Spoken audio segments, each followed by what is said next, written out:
Sir, ಅಹಮದಾಬಾದ್ನಲ್ಲಿ ಈಗ 242 ಜನರು ವಿಮಾನ ಅಪಘಾತದಲ್ಲಿ ಮೃತರಾಗಿದ್ದಾರೆ.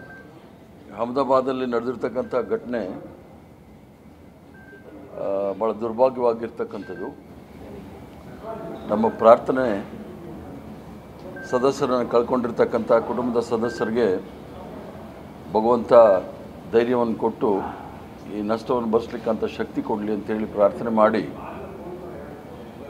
ಈ ಘಟನೆ ಅದರಲ್ಲೂ ಸಹ ಅಹಮದಾಬಾದಿಂದ ಲಂಡನ್ಗೆ ಹೋಗ್ತಾ ಇದ್ದಂಥ ವಿಮಾನದಲ್ಲಿದ್ದಂಥ ಹಲವು ಪ್ರಮುಖರು, ಅದರಲ್ಲಿ ವಿಜಯ್ ರೂಪಾನಿ ಅಂಥೇಳಿ ಗುಜರಾತಿನ ಮಾಜಿ ಮುಖ್ಯಮಂತ್ರಿಗಳು, ನಾನು ಅವರಿಬ್ಬರೂ ಸಹ ರಾಜ್ಯಸಭೆಯಲ್ಲಿ ಒಟ್ಟಿಗೆ ಇದ್ದವರು ಮತ್ತು ಯು ಎನ್ ಅಸೆಂಬ್ಲಿನೂ ಕೂಡ ಒಟ್ಟಿಗೆ ಸುಮಾರು 15 ದಿವಸಗಳ ಕಾಲ ಅವ್ರ ಜೊತೆ ಇದ್ವಿ.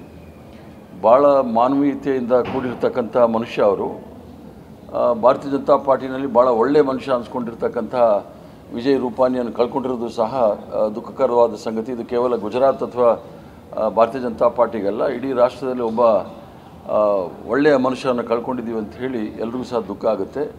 ಭಗವಂತ ಅವರೆಲ್ಲರಿಗೂ ಸಹ ಶಕ್ತಿ ಕೊಡಲಿ, ಅವರ ನಷ್ಟವನ್ನು ಭರಿಸಲಿಕ್ಕೆ ಅಂತ ಪ್ರಾರ್ಥನೆ ಮಾಡ್ತಾರೆ. ಸರ್, ಅಹಮದಾಬಾದ್ನಲ್ಲಿ ಈಗ 242 ಜನರು ವಿಮಾನ ಅಪಘಾತದಲ್ಲಿ ಮೃತರಾಗಿದ್ದಾರೆ. ಅಹಮದಾಬಾದಲ್ಲಿ ನಡೆದಿರ್ತಕ್ಕಂಥ ಘಟನೆ ಭಾಳ ದುರ್ಭಾಗ್ಯವಾಗಿರ್ತಕ್ಕಂಥದ್ದು. ನಮ್ಮ ಪ್ರಾರ್ಥನೆ ಸದಸ್ಯರನ್ನು ಕಳ್ಕೊಂಡಿರ್ತಕ್ಕಂಥ ಕುಟುಂಬದ ಸದಸ್ಯರಿಗೆ ಭಗವಂತ ಧೈರ್ಯವನ್ನು ಕೊಟ್ಟು ಈ ನಷ್ಟವನ್ನು ಭರಿಸಲಿಕ್ಕಂಥ ಶಕ್ತಿ ಕೊಡಲಿ ಅಂತೇಳಿ ಪ್ರಾರ್ಥನೆ ಮಾಡಿ,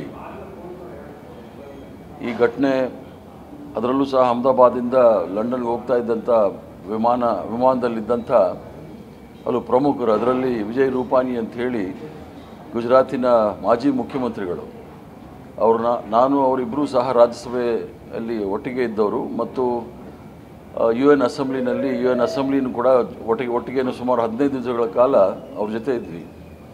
ಭಾಳ ಮಾನವೀಯತೆಯಿಂದ ಕೂಡಿರ್ತಕ್ಕಂಥ ಮನುಷ್ಯ ಅವರು. ಭಾರತೀಯ ಜನತಾ ಪಾರ್ಟಿನಲ್ಲಿ ಭಾಳ ಒಳ್ಳೆಯ ಮನುಷ್ಯ ಅನಿಸ್ಕೊಂಡಿರ್ತಕ್ಕಂಥ ವಿಜಯ್ ರೂಪಾನಿಯನ್ನು ಕಳ್ಕೊಂಡಿರೋದು ಸಹ ದುಃಖಕರವಾದ ಸಂಗತಿ. ಇದು ಕೇವಲ ಗುಜರಾತ್ ಅಥವಾ ಭಾರತೀಯ ಜನತಾ ಪಾರ್ಟಿಗಲ್ಲ, ಇಡೀ ರಾಷ್ಟ್ರದಲ್ಲಿ ಒಬ್ಬ ಒಳ್ಳೆಯ ಮನುಷ್ಯನ ಕಳ್ಕೊಂಡಿದ್ದೀವಿ ಅಂತ ಹೇಳಿ ಎಲ್ರಿಗೂ ಸಹ ದುಃಖ ಆಗುತ್ತೆ. ಭಗವಂತ ಅವರೆಲ್ಲರಿಗೂ ಸಹ ಶಕ್ತಿ ಕೊಡಲಿ, ಅವರ ನಷ್ಟವನ್ನು ಭರಿಸಲಿಕ್ಕೆ ಅಂತ ಪ್ರಾರ್ಥನೆ ಮಾಡ್ತಾರೆ.